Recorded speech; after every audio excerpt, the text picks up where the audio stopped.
Imagine a nation wiped off the map, their holiest temple reduced music to rubble, their people scattered across an empire, dead finished, game over. But then something impossible happens. A foreign emperor declares their resurrection. 70 years of exile end with a single decree. Thousands risk everything to rebuild what was lost. But the enemies are waiting. Music, political schemes, construction, sabotage, and spiritual compromise threaten to destroy the dream before it begins. Welcome to the Book of Ezra, where comeback meets controversy, where faith faces opposition, and where the most shocking reformation in history unfolds. This isn't the Sunday school version. This is Ezra raw, real and revolutionary, ready to see it like never before. The year was 538 BC and something extraordinary was about to happen.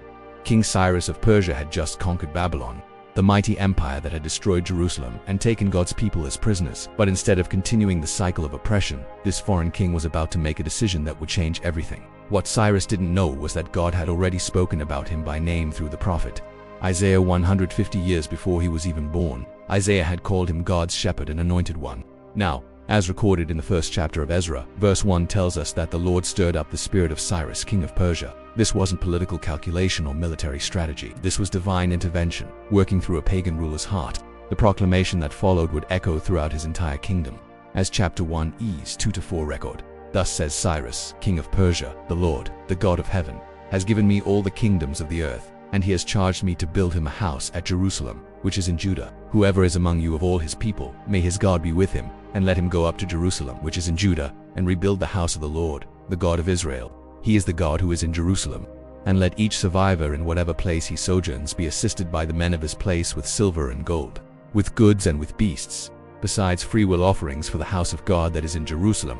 This wasn't just a permission slip. This was a royal command backed by imperial resources. A foreign king was ordering the rebuilding of the Jewish temple and funding it with his own treasury. But Cyrus did something even more remarkable. 70 years earlier, when Nebuchadnezzar had destroyed Jerusalem, he had taken all the precious items from Solomon's temple, the gold bowls, silver dishes, and sacred vessels that had been used in worship for centuries. These treasures had been sitting in Babylon's pagan temples dedicated to false gods. Now, as chapter 1-7 tells us, King Cyrus brought these out and gave them to Mithroth, the treasurer, who counted them out to Sheshbazzar, the prince of Judah. The list that follows in verses 8-11 is staggering. 30 basins of gold, 1,000 basins of silver, 29 censers, 30 bowls of gold, 410 bowls of silver, and 1,000 other vessels. All the vessels of gold and of silver were 5,400. Think about what this meant. Every cup, every plate, every sacred tool that had been stolen was now being returned. These weren't just religious artifacts, they were symbols of God's promises. For 70 years, the Jewish people had wondered if God had forgotten them. Now, every returned vessel was proof that he remembers everything. Sheshbazzar, who was also called Zerubbabel, carefully received each item. The treasurer counted them out one by one, making sure nothing was lost. After decades of exile, the sacred vessels were finally going home. Among all the people preparing for this historic journey, one man stood out as the natural leader. Chapter 2 verse 2 introduces us to the key figures. The number of the men of the people of Israel: the sons of Peros, 272, the sons of Japasia, 372. But before listing all these families, it mentions the leaders, and first among them is Zerubbabel. This wasn't just any refugee choosing to return home. Zerubbabel was the grandson of King Jehoiakim, the last king of Judah before the exile. Royal blood flowed through his veins. But more importantly, he had been chosen by God to lead this massive undertaking. The Persian Empire was giving him official authority as governor, but his real power came from something deeper. The people recognized in him both the dignity of David's lineage and the wisdom needed for such a dangerous mission. Leading nearly 50,000 people across 900 m of desert with treasure and livestock while rebuilding a destroyed city, this required someone special. Zerubbabel didn't seek this role for personal glory. He understood that he was carrying the hopes of an entire nation on his shoulders. Every family looking to him for direction. Every priest music depending on his decisions. Every child whose future hung in the balance. They were all his responsibility. Now what happened next was remarkable in its detail and organization. Clear's Throat chapter 2 gives us an incredibly precise record of exactly who was returning. This wasn't a chaotic exodus, it was a carefully planned restoration. The numbers tell an amazing story. As verse 64 records, the whole assembly together was 42, though 360. But this wasn't just a head count. Each family was listed by name, each profession was documented, each town of origin was remembered. Look at some of these families mentioned in verses 3-20. The sons of Par 272, the sons of Chapashia 372, the sons of Era 775, the sons of Pahath Moab, namely the sons of Jeshua and Joab 212, the sons of Elam 1254, the sons of Zatu, 945, the sons of Zakkai, 760, the sons of Bani, 642. Each number represented real people with real names, real families, real dreams of home. Some families were large, others small, had maintained their wealth during exile. Others had lost everything, but they all shared the same hope to see Jerusalem rebuilt. The priests are listed in verses 36 to 39. The priests, the sons of Jediah, of the house of Jeshua, 973, the sons of Ima, 1052, the sons of Pasha, 1247, the sons of Haram, 2017. Even the temple singers and gatekeepers are carefully counted in verses 41 and 42. This wasn't just paperwork. This was a declaration that every person mattered, every family had value, music, and everyone had a role to play in rebuilding their nation. But not everything went smoothly during this registration process. A serious problem emerged that would affect the spiritual leadership of the restored community. Some men claimed to be priests, but they couldn't prove it. Chapter 2, E61 and 62 explain the situation. And of the sons of the priests, the sons of Habiah, the sons of Habiah, the sons of Hakkaus, and the sons of Barzillai, who had taken a wife from the daughters of Barzillai the Gileadite, and was called by their name. These sought their registration among those enrolled in the genealogies, but they were not found there, so they were excluded from the priesthood as unclean. During the 70 years of exile, some records had been lost. Some families had intermarried and taken new names. The man called Barzillai had even adopted his wife's family name instead of keeping his priestly identity. Now, when it came time to serve in the temple again, they couldn't prove who they really were. This created a real dilemma. Verse 63 tells us what the governor decided. The governor told them that they were not to partake of the most holy food until there should be a priest to consult the Urim and Thummim. They would have to wait until God could reveal the truth about their heritage through the sacred lots used by the high priest. This wasn't about being harsh or unwelcoming. The priesthood carried serious responsibilities, and only those truly called by God could handle the sacred duties. It was better to be careful than to risk dishonoring God's service. The detailed record continues with something that might seem unimportant, but actually reveals how thorough this restoration was. Chapter 2, E65 to 67, carefully list everyone and everything making the journey. Besides their male and female servants, of whom there were 736, and they had 200 male and female singers. Their horses were 736, their mules were 245, their camels were 435, and their donkeys were 6,720. Why would the Bible bother to count the animals? Because this journey wasn't just about getting people from point A to point B. This was about rebuilding an entire civilization. The horses would provide transportation and communication. The mules would carry heavy loads through mountain passes. The camels would survive the desert crossings.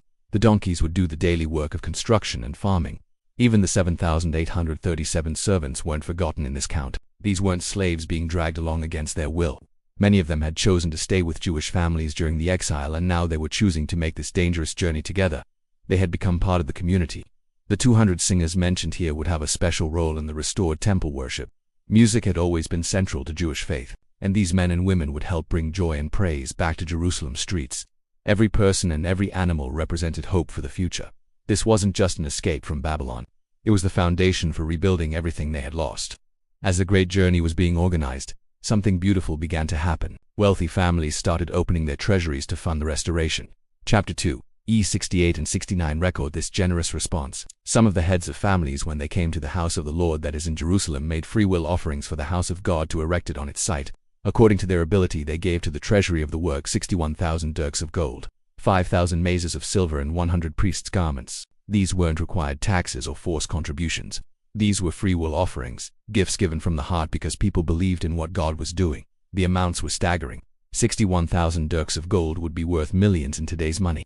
5,000 miners of silver represented years of wages for ordinary workers. But notice they also gave 100 priests' garments. These weren't just valuable clothes. They were the special robes needed for temple service. Someone had carefully preserved these sacred garments through 70 years of exile, waiting for the day when priests could wear them again in Jerusalem. The phrase "according to their ability" is important. Not everyone could give gold and silver, but everyone could give something. Some gave from great wealth, others from modest savings. What mattered wasn't the amount. It was the heart behind the gift. These offerings weren't just funding a building project. They were investments in hope, declarations of faith that God would indeed restore what had been destroyed. Every coin donated was a vote of confidence in God's promises. When this massive group finally reached the promised land, they faced a crucial decision. Where would they live? They could have all stayed together for safety and community. Instead, they did something that showed incredible faith and wisdom. Chapter 270 simply states, Now the priests, the Levites, some of the people, the singers, the gatekeepers, and the temple servants lived in their towns, and all the rest of Israel in their towns. But this brief statement represents a massive undertaking. These families weren't just moving to random locations. They were returning to their ancestral cities, the same places their great-grandfathers had lived before the exile. After 70 years, they were reclaiming their inheritance town by town, village by village. Think about what this required. These cities had been destroyed or abandoned. Wild animals might have moved in, other peoples might have settled there. The wells might be clogged, the houses in ruins, the fields overgrown. But family by family, they began the work of restoration. The priests went to the priestly cities. The Levites settled in their designated towns. Each tribe and family group returned to their traditional homeland. It was like watching a scattered jigsaw puzzle reassemble itself piece by piece. This settlement pattern wasn't just about real estate. It was about restoring the social and spiritual structure that God had originally designed for his people. Each town would have its own leadership, its own character, its own role in the larger community. By the 7th month, as the final verse suggests, everyone had found their place. The great return was complete, and the real work of rebuilding could begin. When the 7th month arrived, something remarkable happened. The scattered families who had settled in their ancestral towns all came together in Jerusalem with one purpose. Chapter 3:1 tells us, when the 7th month came and the children of Israel were in the towns, the people gathered as one man to Jerusalem. This gathering wasn't planned by human organizers. It was a natural movement of hearts, all pulled toward the same goal. From every corner of Judah, families packed their belongings and made the journey to Jerusalem. Some walked for days from distant towns, but they all arrived with the same burning desire to restore their worship. What they did next reveals their priorities in a way that still amazes people today. Before building houses for themselves, before constructing walls for protection, before even laying the foundation of the temple, they built an altar. Chapter 3:2 and 3 explain. Then arose Jeshua, the son of Josetz, with his fellow priests, and Zerubbabel, the son of Shel, with his kinsmen. And they built the altar of the God of Israel to offer burnt offerings on it, as it is written in the law of Moses, the man of God. They set up the altar on its foundation, for they were in fear of the peoples of the lands, and they offered burnt offerings on it to the Lord. Morning and evening, Jeshua, the high priest, and Zerubbabel, the governor, worked side by side. Spiritual and civil leadership united in this sacred task. They didn't debate about it or form committees to study the idea. They simply began gathering stones and building according to the exact specifications Moses had given centuries earlier. Greater than music, greater than. Think about this decision. They were surrounded by hostile neighbors who watched their every move. They had no walls, no temple, no defenses. Wild animals roamed the ruins of the city at night. Bandits could attack at any moment. But their first act was to worship God. Even though they were afraid of the people living around them, they chose to put God first. The altar wasn't just a religious symbol. It was a declaration of war against fear. It announced to everyone watching that these returned exiles were serious about their faith. Every morning and evening, sacrifice sent smoke rising toward heaven, visible for miles around. It was their way of saying, "We're back, and we're here to serve the living God." The smell of burning offerings filled the air twice daily, reminding everyone in Jerusalem that God was once again receiving worship in his chosen city. The priests resumed their ancient duties with joy, wearing the sacred garments that had been donated for this purpose. The altar was just the beginning of their grand plan. As chapter 3:4-6 describe, they began celebrating all the festivals that had been forgotten during the exile, and they kept the Feast of Booths, as it is written, and offered the daily burnt offerings by number, according to the rule as each day required. And after that, the regular burnt offerings, the offerings at the new moon, and at all the appointed feasts of the Lord, and the offerings of everyone who made a free will offering to the Lord from the first day of the 7th month. They began to offer burnt offerings to the Lord, but the foundation of the temple of the Lord was not yet laid. Picture the excitement as families built temporary shelters throughout Jerusalem for the Feast of Booths. Children who had been born in Babylon experienced these celebrations for the first time on their ancestral soil. Elderly people wept as they remembered festivals from their youth now restored in the very city where they belonged. But even while they celebrated, they were planning something much bigger. Chapter 3:7 describes how they organized a massive temple construction project. So they gave money to the masons and the carpenters, and food, drink, and oil to the Sidonians and the Tyrians to bring cedar trees from Lebanon to the sea to Joppa. According to the grant that they had from Cyrus, king of Persia, this was exactly how Solomon had built the original temple hundreds of years earlier. The same Lebanese cedar, the same skilled craftsmen, the same trade routes. They weren't just rebuilding, they were restoring the original design that God had blessed. Ships arrived at the port of Joppa loaded with massive cedar logs, their resin filling the air with the sweet smell of Lebanon's forests. The construction began in earnest during the 2nd year, as verse 8 tells us. Now in the 2nd year after their coming to the house of God at Jerusalem, in the 2nd month, Zerubbabel the son of Shealtiel and Jesu the son of Jodek made a beginning together with the rest of their kinsmen, the priests and the Levites, and all who had come to Jerusalem from the captivity. They appointed the Levites, from 20 years old and upward, to supervise the work of the house of the Lord. Every family contributed according to their ability. Men who had been farmers learned masonry. Merchants organized supply chains. Women prepared food for the workers. Children carried water and tools. The entire community became a construction crew with one shared dream. When the foundation was finally completed, the celebration was unlike anything Jerusalem had seen in decades. Chapter 3, E's 10 and 11 paint the scene. And when the builders laid the foundation of the temple of the Lord, the priests in their vestments came forward with trumpets, and the Levites, the sons of Asaph, with cymbals to praise the Lord according to the directions of David, king of Israel. And they sang responsively, praising and giving thanks to the Lord, for he is good, for his steadfast love endures forever toward Israel. The priests wore their finest ceremonial robes, the ones that had been carefully preserved through 70 years of exile. The trumpets gleamed in the sunlight as their clear notes rang across the construction site. The cymbals crashed in rhythm as hundreds of voices joined the ancient songs that David had written for temple worship. The music filled the air as hundreds of voices joined together in worship. Trumpets and cymbals created a joyful noise that could be heard throughout the city. But then something unexpected happened that made the celebration even more meaningful. The sound of celebration suddenly became more complex and deeply moving. Chapter 3, E's 12 and 13 reveal why. But many of the priests and Levites and heads of fathers' houses, old men who had seen the first house, wept with a loud voice when they saw the foundation of this house being laid, though many shouted aloud for joy, so that the people could not distinguish the sound of the joyful shout from the sound of the people's weeping. For the people shouted with a great shout, and the sound was heard far away. The older men in the crowd had lived through the destruction of Solomon's temple. They remembered its massive size, its incredible beauty, its golden walls that reflected the morning sun like fire. They had seen the massive bronze pillars at the entrance, each one tall as a 6-story building. They remembered the sea of bronze that could hold thousands of gallons of water supported by 12 bronze oxen. They had witnessed the glory of God filling that temple so powerfully that the priests couldn't even stand to minister. Now, as they looked at this new foundation, they realized it would never match the grandeur of what they had lost. This temple would be smaller, simpler, built with much more limited resources. The gold and silver that once covered every surface would be replaced with plain stone and basic wood. But their tears weren't tears of sadness. They were tears of memory mixed with overwhelming gratitude. Music, yes, this temple would be smaller and simpler, but it was still God's house, and it was rising from the ashes of destruction. Sometimes the most powerful emotions come when loss and hope meet in the same moment. These elderly men understood something profound. God's presence doesn't depend on the size of the building, but on the hearts of the people who worship there. The younger people shouted with pure joy because this was the first temple they would ever see. For them, it represented nothing but promise and possibility. They had heard stories of Solomon's temple, but this one would be theirs. They would see it completed, serve in it, bring their children to worship there. The sound of their celebration mixed with the weeping of their elders created a noise so powerful that people heard it from miles away. Travelers on distant roads stopped and wondered what could create such an incredible sound. Even the enemies watching from nearby hills could hear this mixed chorus of joy and tears echoing across the landscape. Chapter 3 verse 13 emphasizes this remarkable detail. The sound was heard far away. This wasn't just a local celebration. It was an announcement to the entire region that God's people were back and his house was rising again.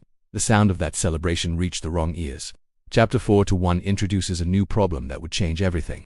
Now when the adversaries of Judah and Benjamin heard that the returned exiles were building a temple to the Lord, the God of Israel, they approached Zerubbabel and the heads of fathers' houses, and said to them, "Let us build with you, for we worship your God as you do, and we have been sacrificing to him ever since the days of Esarhaddon, king of Assyria, who brought us here." These weren't Jewish people offering to help. These were the mixed populations that the Assyrian Empire had settled in the land after they had deported the northern kingdom of Israel over a century earlier. When the Assyrians conquered a territory, they had a policy of moving people from different regions to prevent rebellions. So these neighbors were descendants of foreigners who had been brought from distant lands and settled in Samaria and the surrounding areas. Over the years, these settlers had adopted some Jewish religious practices, learning about the God of Israel from the few Jewish people who had remained in the land. They had even begun offering sacrifices, claiming to worship the same God. But they also continued worshiping the gods they had brought from their homelands, creating a mixed religion that combined truth with error. Their offers sounded reasonable and friendly on the surface. Who wouldn't want extra help with such a massive construction project? They claimed to worship the same God and even said they had been offering sacrifices for generations. They had money, workers, and political connections that could make the temple construction much easier and faster. But Zerubbabel and the other leaders sensed something wrong with his proposal. They had learned from their ancestors' mistakes. The original kingdom of Israel had fallen partly because of compromising alliances and mixed worship. These leaders weren't going to repeat those errors no matter how attractive the offer seemed. The response in chapter 4 verse 3 was firm but polite. But Zerubbabel, Jeshua, and the rest of the heads of fathers' houses in Israel said to them, "You have nothing to do with us in building a house to our God, but we alone will build to the Lord, the God of Israel, as King Cyrus, the king of Persia, has commanded us." This wasn't about being unfriendly or exclusive. This was about spiritual integrity and obedience to God's commands. God had called his people to rebuild the temple according to his specifications with pure worship and undivided hearts, accepting help from people who mixed the worship of the true God with pagan practices would compromise everything they were trying to restore. When their offer of help was rejected, these neighbors revealed their true intentions. The mask of friendship fell away, and what lay underneath was much darker. Chapter 4, E4 describes what happened next. Then the people of the land discouraged the people of Judah and made them afraid to build and bribed counselors against them to frustrate their purpose. All the days of Cyrus, king of Persia, even until the reign of Darius, king of Persia. This wasn't random opposition. This was organized psychological warfare designed to break the spirit of the Jewish builders. They began spreading fear among the workers, telling them that the project was doomed to fail. They whispered that the Persian government would change its mind and punish everyone involved in the construction. They planted doubts about whether God really wanted them to rebuild the temple. But they didn't stop with local intimidation.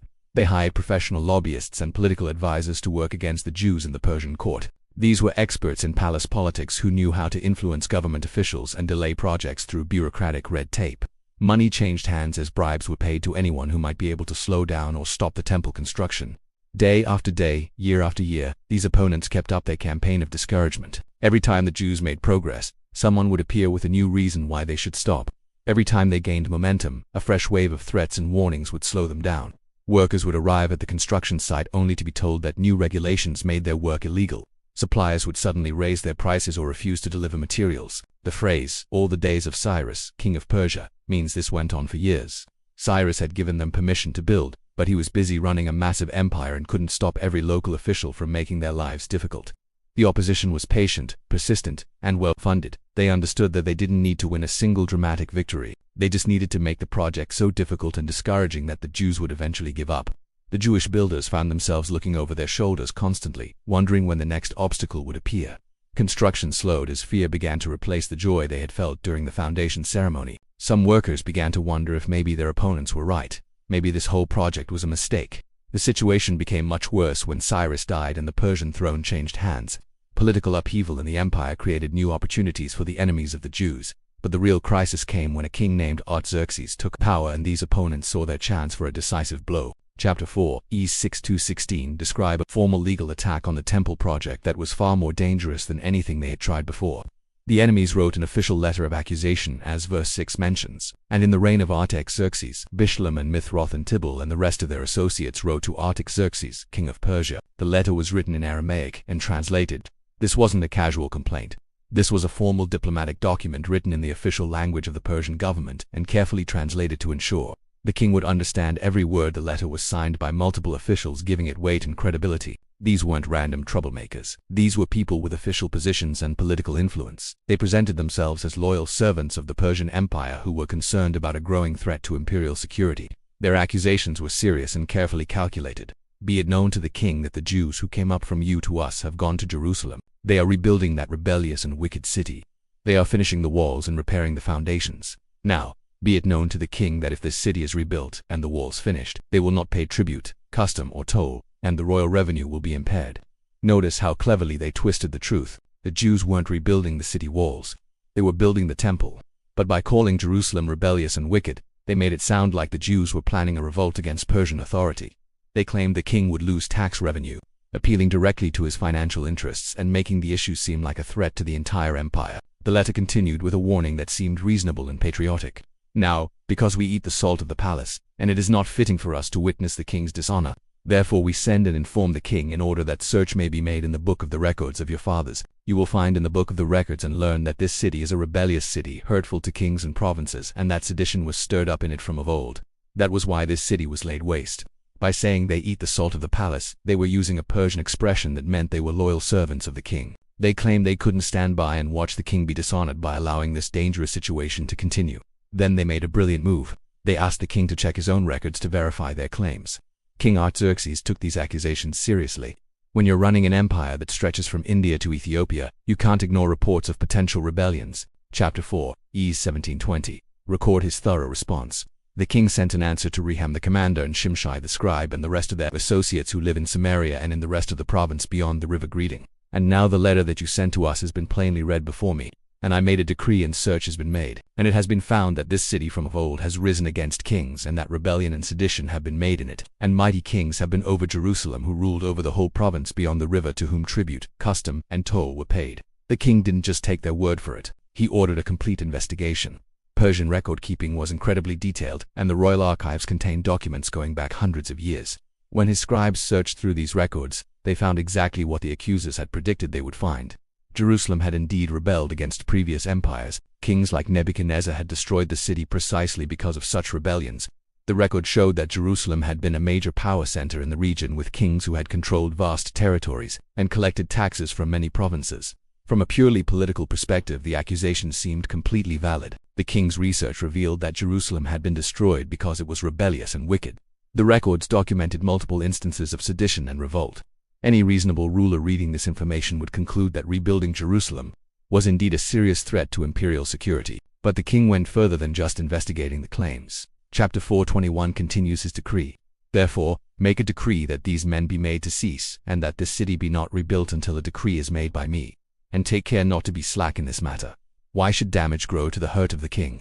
This wasn't just a temporary pause. This was an official imperial command to stop all construction immediately. The letter gave local authorities full power to enforce this decree with whatever force was necessary. The final question, why should damage grow to the hurt of the king, made it clear that anyone who allowed the work to continue would be held personally responsible for any problems that resulted. The king's decree was absolute and final. There would be no appeals, no negotiations, no exceptions. The work must stop, and it must stop now.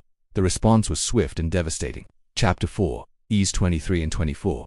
Describe what happened when the letter arrived. Then when the copy of King Artaxerxes' letter was read before Rahim and Shimshi the scribe and their associates, they went in haste to the Jews at Jerusalem, and by force and power made them cease. Then the work on the house of God that is in Jerusalem stopped, and it ceased until the 2nd year of the reign of Darius, king of Persia. The enemies didn't waste any time celebrating their victory. Armed with royal authority and probably accompanied by Persian soldiers, they marched to Jerusalem and forcibly shut down the construction site. The phrase by force and power suggests they may have used violence or threats of violence to stop the work. Workers who resisted were probably arrested or beaten. Imagine the scene that day. Workers who had been laying stones and cutting timber suddenly found themselves ordered to put down their tools by armed officials. The sound of hammers and saws that had filled the air for months fell silent in a matter of hours. The temple site, which had been bustling with activity and hope, became an abandoned construction zone almost overnight. The precious cedar wood from Lebanon was left to weather the storms. The carefully cut stone sat in piles, gathering dust and weeds. The foundation that had been celebrated with such joy became a monument to broken dreams and frustrated hopes. Children who had grown up watching the temple rise now played among the abandoned tools and materials. The community that had been united around this great project suddenly found itself scattered and demoralized. Some families began to wonder if they had made a mistake in returning to Jerusalem. Others questioned whether God really intended for them to rebuild the temple. The enemies had achieved something that military force alone could never have accomplished. They had broken the spirit of God's people. For 15 long years, the work remained stopped. 15 years of waiting, wondering, and watching the half-finished foundation weather the storms. The early enthusiasm that had carried them through the first challenges had been crushed.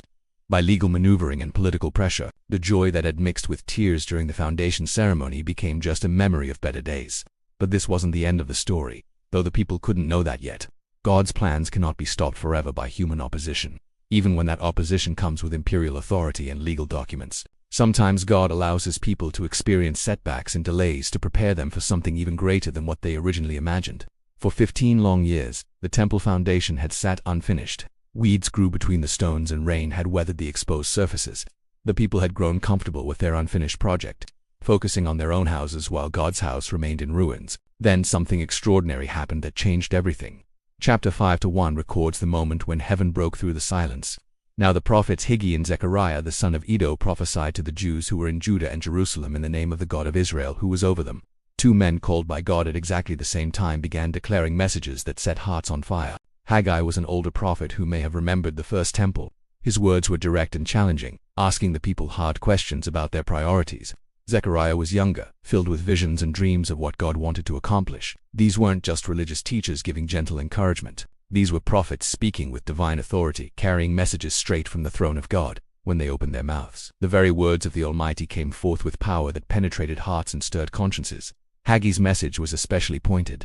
He asked the people why they lived in fancy houses while God's house lay in ruins. He connected their economic struggles to their spiritual neglect, showing them that their prosperity was linked to their obedience. His words cut through 15 years of excuses and compromise. Zechariah brought a different but equally powerful message. He spoke of visions filled with hope and promise. He saw golden lampstands and flying scrolls, mysterious horsemen, and triumphant kings. His prophecies painted pictures of a glorious future that could only come through completing the work God had started. Both prophets spoke with such authority and clarity that people couldn't ignore their words. After years of spiritual dryness, the community suddenly found itself face to face with the living God again. The prophetic fire that had been absent for so long was burning bright in Jerusalem once more. The impact was immediate and undeniable. People who had grown comfortable with the status quo suddenly felt deeply uncomfortable with leaving God's work unfinished. Families who had focused entirely on their own prosperity began to see how empty their success felt without God's blessing. The prophetic messages hit their target with perfect accuracy. The two most important leaders in the community felt the word of God pierce their hearts like arrows. Chapter Music 5:2 captures their immediate response. Then Zerubbabel the son of Shealtiel and Jeshua the son of Jost arose and began to build the house of God that is in Jerusalem. And the prophets of God were with them, supporting them. Zerubbabel, the governor, and Jeshua, the high priest, didn't call committee meetings or form study groups to discuss the prophetic messages. They didn't wait for permission from the Persian authorities or worry about the legal consequences. They simply got up and started building. Their response was swift, decisive, and united. This is what real spiritual leadership looks like. When God speaks clearly through his prophets, godly leaders don't hesitate or make excuses. They act. Zerubbabel could have worried about his political position as governor. Jeshua could have been concerned about his religious responsibilities. Instead, both men recognized that obeying God was more important than avoiding problems with people. The phrase arose and began to build shows their determination. They didn't just talk about rebuilding. They picked up tools and started working. They gathered the people, organized the labor, and resumed the construction that had been stopped for 15 years. The sound of hammers and saws once again filled the air around the temple site. But notice something important. The prophets of God were with them, supporting them. Haggai and Zechariah didn't just deliver their messages and disappear. They stayed involved, encouraging the workers and providing ongoing spiritual guidance. This wasn't just a construction project. It was a spiritual movement with prophetic leadership. The combination was powerful. Zerubbabel provided political authority and organizational skills. Jeshua brought religious legitimacy and spiritual oversight. Haggai and Zechariah offered divine revelation and prophetic encouragement. Together they formed a leadership team that could handle both the practical and spiritual challenges of completing the temple. Word spread quickly through Jerusalem and the surrounding towns. The project that everyone thought was dead was suddenly alive again. Workers who had abandoned their tools 15 years earlier found themselves drawn back to the construction site. The dream that had been crushed by political opposition was rising from the ashes with new life and energy. The renewed construction activity didn't go unnoticed by Persian officials. Chapter 5-3 introduces us to a man who would play a crucial role in the next phase of the story. At the same time, Tatani, the governor of the province beyond the river, and Shethar-Busani and their associates came to them and spoke to them thus: "Who gave you a decree to build this house and to finish this structure?" Tatani was the regional governor responsible for all the territories west of the Euphrates River. His jurisdiction included Jerusalem, and anything happening in his territory was his responsibility. When reports reached him about unauthorized construction in Jerusalem, he had to investigate. His job depended on maintaining order and ensuring that imperial law was followed. But notice something important about Tatani's approach. He didn't arrive with soldiers to shut down the work immediately. He didn't arrest the leaders or destroy what had been built. Instead, he came with questions, seeking to understand what was happening before taking action. This was very different from the hostile approach that had stopped the work 15 years earlier. Chapter 5 verse 4 continues the conversation. They also asked them this: "What are the names of the men who are constructing this building?" Tatani wanted a complete list of everyone involved in the project. This wasn't necessarily threatening. It was standard administrative procedure. Any official investigation would require knowing exactly who was responsible for the work.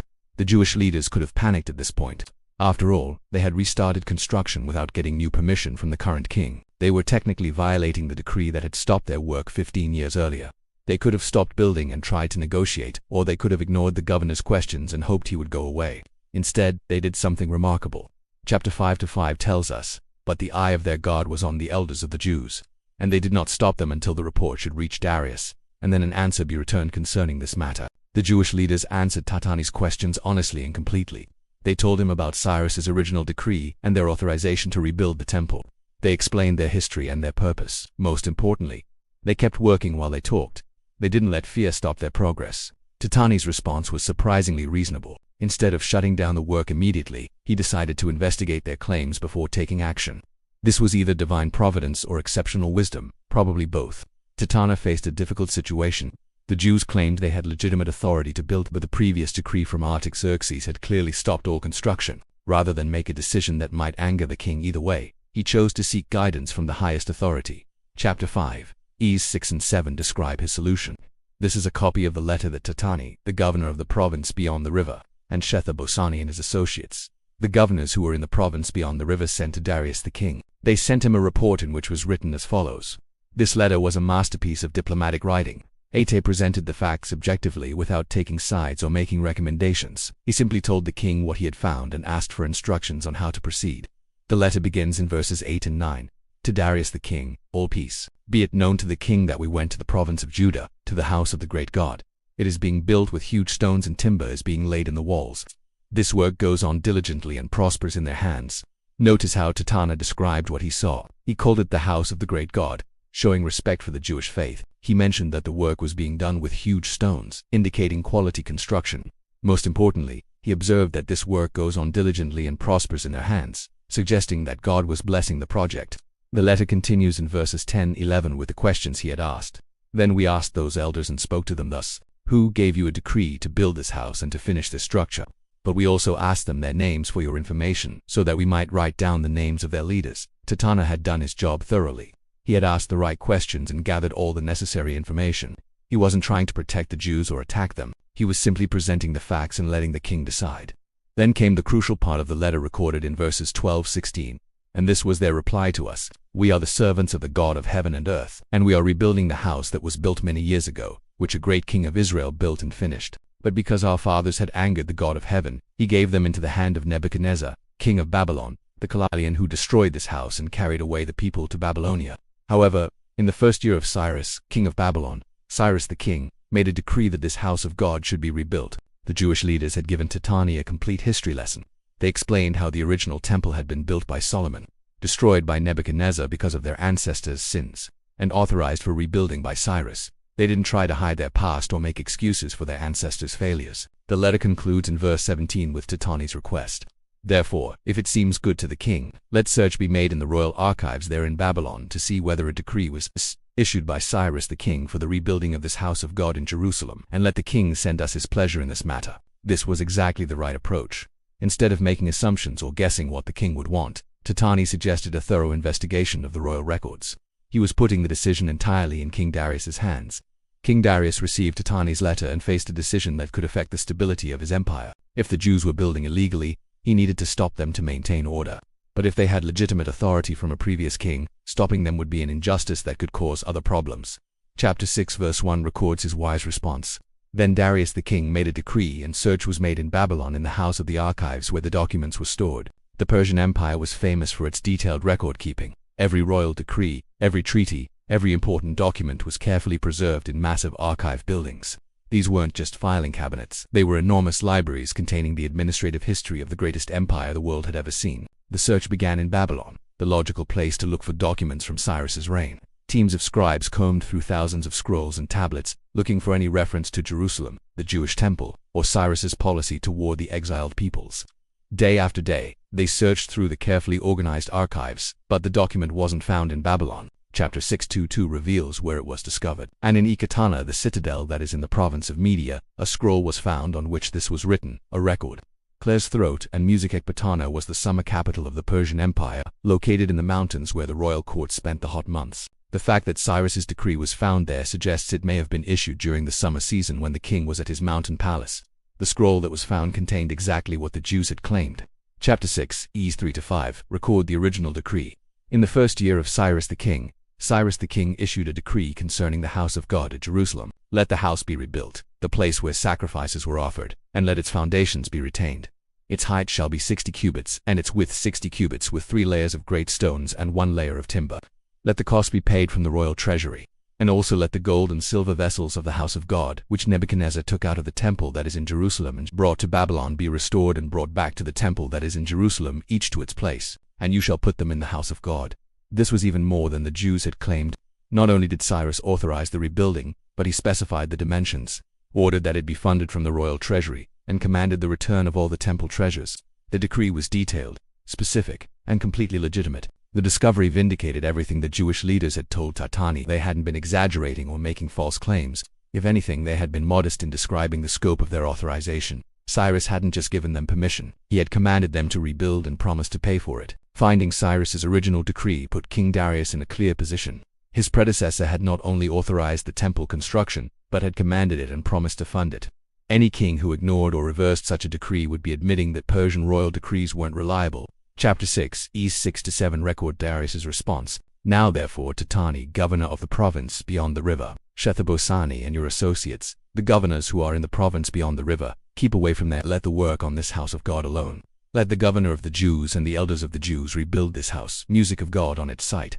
Darius didn't just confirm the original permission, he ordered his officials to stay away from the construction site entirely. The message was clear. Anyone who interfered with this project would be interfering with imperial policy and would face the consequences. But the king went much further than simply restoring the original authorization. Chapter 6, E's 8-10 contain his additional commands. Moreover, I make a decree regarding what you shall do for these elders of the Jews for the rebuilding of this house of God. The cost is to be paid to these men in full and without delay from the royal revenue, the tribute of the province beyond the river, and whatever is needed, bulls, rams, or sheep for burnt offerings to the God of heaven, wheat, salt, wine, or oil, as the priests at Jerusalem require. Let that be given to them day by day without fail, that they may offer pleasing sacrifices to the God of heaven and pray for the life of the king and his sons. This was incredible. Not only would the temple be rebuilt, but the Persian government would pay for everything, the construction costs, the daily sacrifices, and all the supplies needed for worship. The empire that had once destroyed Jerusalem was now funding its restoration. Darius even explained his reasoning. He wanted the priests to pray for him and his family. This pagan king understood something important about the power of prayer and wanted the God of Israel on his side. But the decree wasn't finished. Chapter 6, E's 11 and 12 contain a severe warning. Also, I make a decree that if anyone alters this edict, a beam shall be pulled out of his house and he shall be impaled on it, and his house shall be made a dung. May the God who has caused his name to dwell there overthrow any king or people who shall put out a hand to alter this or to destroy this house of God that is in Jerusalem. I, Darius, make a decree. Let it be done with all diligence. The punishment for interfering with the temple construction was death, not just any death, but impalement, one of the most brutal execution methods known to the ancient world. And the criminal's house would be destroyed and turned into a garbage dump as a permanent reminder of what happened to those who opposed God's work. Darius even invoked the God of Israel in his curse, asking him to overthrow any king or people who tried to destroy the temple. This foreign king was essentially asking the Jewish God to protect the Jewish temple against future enemies. The response to Darius's decree was immediate and enthusiastic. Chapter 6:13 records, then according to the words sent by Darius the king, Tatani the governor of the province beyond the river, Sheti and their associates did with all diligence, as Darius the king had ordered. There was no delay, no bureaucratic foot-dragging, no attempts to find loopholes in the king's commands. Tatani and his fellow governors followed their orders exactly and enthusiastically. The phrase "with all diligence" suggests they went above and beyond what was required, making sure every detail of the king's decree was fulfilled perfectly. Persian gold began flowing into Jerusalem to fund the construction. Royal suppliers delivered the finest materials. Government officials who had once been obstacles became helpful assistants. The same political system that had stopped the work 15 years earlier was now working overtime to ensure its completion. Chapter 6 verse 14 describes the remarkable progress that followed. And the elders of the Jews built and prospered through the prophesying of Haggai the prophet and Zechariah the son of Iddo. They finished their building by decree of the God of Israel and by decree of Cyrus and Darius at Xerxes, king of Persia. Notice the three sources of authority mentioned: God's decree and the decrees of three different Persian kings. What had started with divine calling was now backed by imperial authority. Heaven and earth were working together to accomplish God's purposes. The prophets continued their ministry throughout the construction process.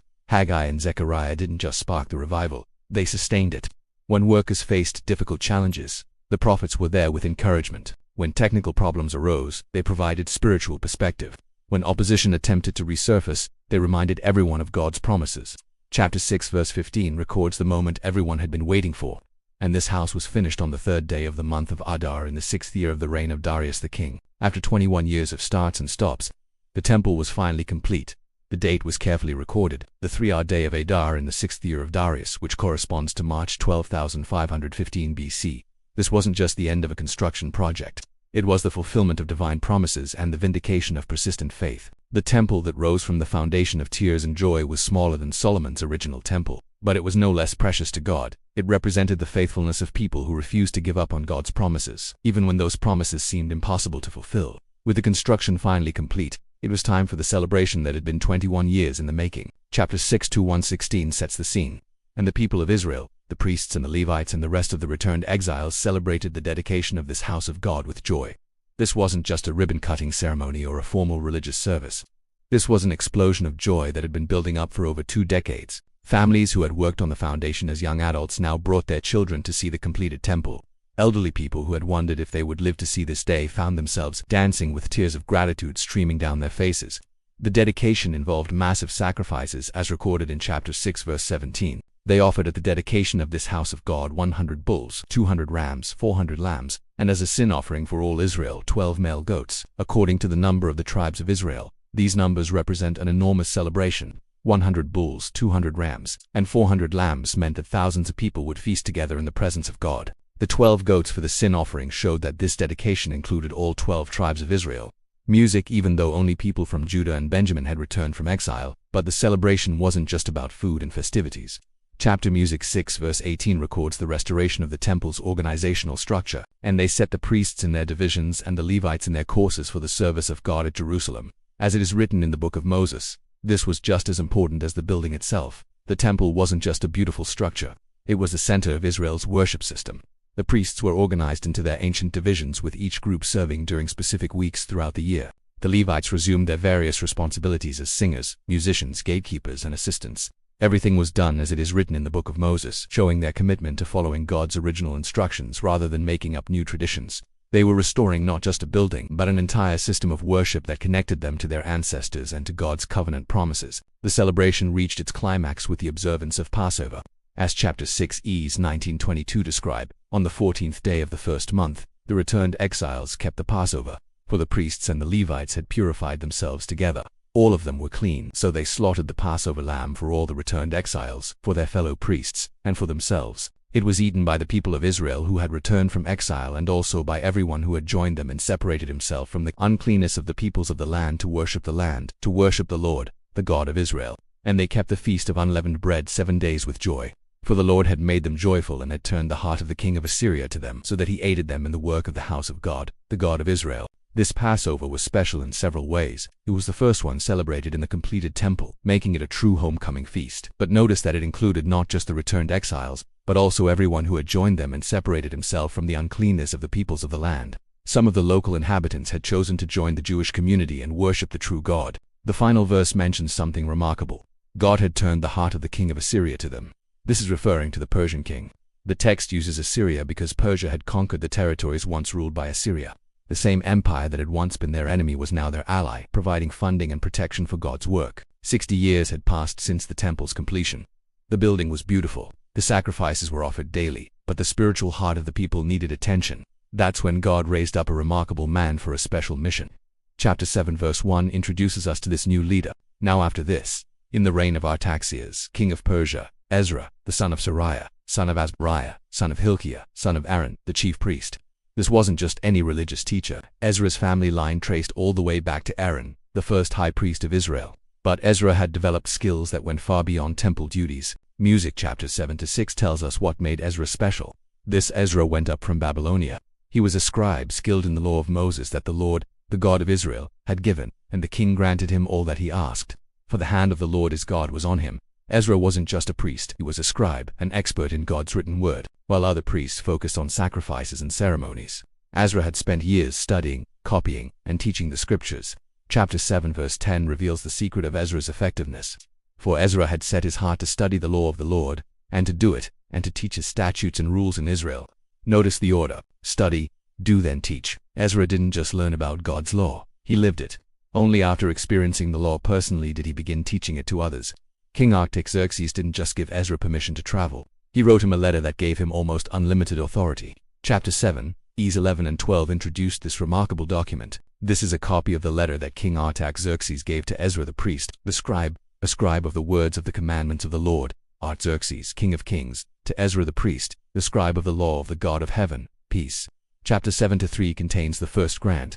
And now I make a decree that any one of the people of Israel or the priests or Levites in my kingdom who freely offers to go to Jerusalem may go with you. This was an open invitation for any Jewish person in the Persian Empire to join Ezra's mission. It was like a second Exodus, but this time with royal approval and funding. The king's generosity went much further.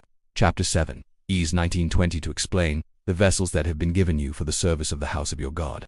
You shall deliver before the God of Jerusalem, and whatever else is required for the house of your God. You may provide it out of the king's treasury, up to 100 talents of silver, 100 kor of wheat, 100 bars of wine, 100 bars of oil and salt, without prescribing how much. Chapter 7 verse 24 adds another remarkable benefit. We also notify you that it shall not be lawful to impose tribute, custom, or toll on any one of the priests, the Levites, the singers, the doorkeepers, the temple servants, or other servants of this house of God. The king completely exempted all Jewish religious personnel from taxation throughout the Persian Empire. Ezra began organizing what would become the Second Exodus. Chapter 8 lists the families who volunteered. Wound 754 men, probably representing about 5,000 people, including women and children. But Ezra discovered a serious problem. Chapter 8:15 describes the crisis. I gathered them to the river that runs to a harbor, and there we encamped 3 days. As I reviewed the people and the priests, I found there none of the sons of Levi. No Levites had volunteered for the journey. This was critical because Levites were essential for proper temple service. Chapter 8:16 and 17 explained Ezra's solution. Then I sent for Eleazar, Ariel, Shemaiah, and sent them to Edo, the leading man at the place Cassiphia, telling them what to say to Edo and his brothers and the temple servants at the place Cassiphia, namely to send us ministers for the house of our God. The mission was successful. Chapter 8, E's 18-20 record the results. And by the good hand of our God on us, they brought us a man of discretion, Sherebiah with his sons and kinsmen, 18 also, Hashabiah 20, besides 220 of the temple servants. Now, the group was complete with priests, Levites, temple servants and families. The journey from Babylon to Jerusalem was 900 meters through dangerous territory. Persian kings routinely provided military escorts, but Ezra chose a different path. Chapter 8 verse 21 explains his decision. Then I proclaimed a fast there at the river Ahava, that we might humble ourselves before our God to seek from him a safe journey for ourselves, our children, and all our goods. Chapter 8 verse 22 reveals why. For I was ashamed to ask the king for a band of soldiers and horsemen to protect us against the enemy on our way, since we had told the king the hand of our God is for good on all who seek him, and the power of his wrath is against all who forsake him. Ezra had been telling the king about God's power and protection. Now he had to live by his own words. Before leaving, Ezra organized the transport of temple treasures. Chapter 8, E's 25 and 26 described the staggering amounts, and I weighed out to them the silver and the gold and the vessels. I weighed into their hands 650 talents of silver and silver vessels worth 200 talents and 100 talents of gold. Chapter 8 verse 31 describes the journey's success. Then we departed from the river Ahava on the 12th day of the first month to go to Jerusalem. The hand of our God was on us, and he delivered us from the hand of the enemy and from ambushes by the way. After arriving in Jerusalem, Ezra met with local leaders and discovered a shocking problem. Chapter 9, E's 1 and 2 record the devastating report. The people of Israel and the priests and the Levites have not separated themselves from the peoples of the lands with their abominations, for they have taken some of their daughters to be wives for themselves and for their sons, so that the holy race has been mixed with the peoples of the lands. And in this faithlessness, the hand of the leaders and chief men has been foremost. This wasn't just a casual problem, it was a spiritual catastrophe. The Jewish community had been intermarrying with pagan nations, exactly what God had forbidden. Even worse, the religious and civil leaders were leading in this disobedience. For 60 years since the temple's completion, this problem had been growing. What started as occasional exceptions had become widespread practice, threatening the very identity of God's people. Ezra's reaction was immediate and extreme. Chapter 9-3 describes his response. As soon as I heard this, I tore my garment and my cloak and pulled hair from my head and beard and sat appalled. This wasn't mild disappointment. This was overwhelming grief. Tearing clothes and pulling out hair showed the depth of his anguish. At evening, Ezra began one of the most powerful prayers in Scripture. Chapter 9, E's 5 and 6 describe how he began. And at the evening sacrifice, I rose from my fasting with my garment and my cloak torn and fell upon my knees and spread out my hands to the Lord my God, saying, O my God, I'm ashamed and blush to lift my face to you, my God, for our iniquities have risen higher than our heads, and our guilt has mounted up to the heavens. Ezra didn't blame the people. He identified with their guilt, saying, our iniquities and our guilt. Even though he hadn't participated in the intermarriages, he took responsibility as one of God's people. His prayer continued with acknowledgement of God's grace. But now for a brief moment, favor has been shown by the Lord our God to leave us a remnant and to give us a secure hold within his holy place. The prayer concluded with a warning in verses 14 and 15. Music, shall we break your commandments again, and intermere with the peoples who practice these abominations? Would you not be angry with us until you consumed us, so that there should be no remnant nor any to escape? As Ezra prayed, a crowd gathered. Chapter 10-1 describes the scene. While Ezra prayed and made confession, weeping and casting himself down before the house of God, a very great assembly of men, women, and children gathered to him out of Israel, or the people wept very bitterly. Then something unexpected happened. Chapter clears throat 10. E's 2-4 record a remarkable intervention. And Shemaiah, the son of Jehiel, addressed Ezra. Music, we have broken faith with our God and have married foreign women from the peoples of the land. But even now there is hope for Israel in spite of this. Therefore, let us make a covenant with our God to put away all these wives and their children according to the counsel of my Lord and of those who tremble at the commandment of our God, and let it be done according to the law. Shahai's proposal was radical: divorce all foreign wives and send away their children. But he argued this drastic action was necessary to restore their covenant relationship with God. Chapter 10 verse 5 records Ezra's response. Then Ezra arose and made the leading priests and Levites and all Israel take an oath that they would do as had been said. So they took the oath. Chapter 10 verse 7 shows the seriousness of the reform.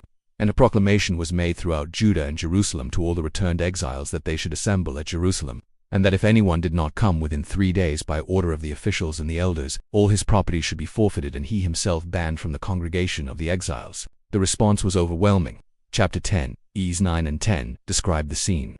Then all the men of Judah and Benjamin assembled at Jerusalem within the 3 days. And all the people sat in the open square before the house of God, trembling because of this matter and because of the heavy rain. Thousands of men sat in the rain, knowing their families were about to be torn apart. Ezra's words were direct. You have broken faith and married foreign women, and so increased the guilt of Israel. Now then, make confession to the Lord, the God of your fathers, and do his will. Separate yourselves from the peoples of the land and from the foreign wives. The people proposed a systematic investigation. Chapter 10, Es 13 and 14 record their request. But the people are many, and it is a time of heavy rain. We cannot stand in the open. Let our officials stand for the whole assembly. Let all in our cities who have taken foreign wives come at appointed times. Chapter 10:16 records the beginning. Then the returned exiles did so. Ezra the priest selected men heads of fathers' houses. On the first day of the 10th month, they sat down to examine the matter. The investigation lasted 3 months. Chapter 10, Es 18 to 44 provide the complete list. 113 men from various families who were required to divorce their foreign wives. The book ends abruptly. All these had married foreign women, and some of the women had even borne children. If this story opened your eyes to see the Book of Ezra in a completely new music way, hit that subscribe button right now. We're just getting started with these deep dives into biblical books that will change how you read your Bible forever. And here's what I want you to do next. Share this video with someone who needs to hear that God specializes in impossible comebacks, whether they're facing opposition, dealing with setbacks, or wondering if their dreams are dead. Ezra's story proves that God can turn any situation around. Drop a comment below and tell me which part of Ezra's story hit you the hardest. Was it the foundation ceremony with tears and joy, the 15 years of waiting, or Ezra's painful reforms? I read every single comment. Don't forget to ring that notification bell, because next week we're diving into another biblical book like you've never seen before. Trust me, you won't want to miss it. Until next time, remember, your story isn't over yet.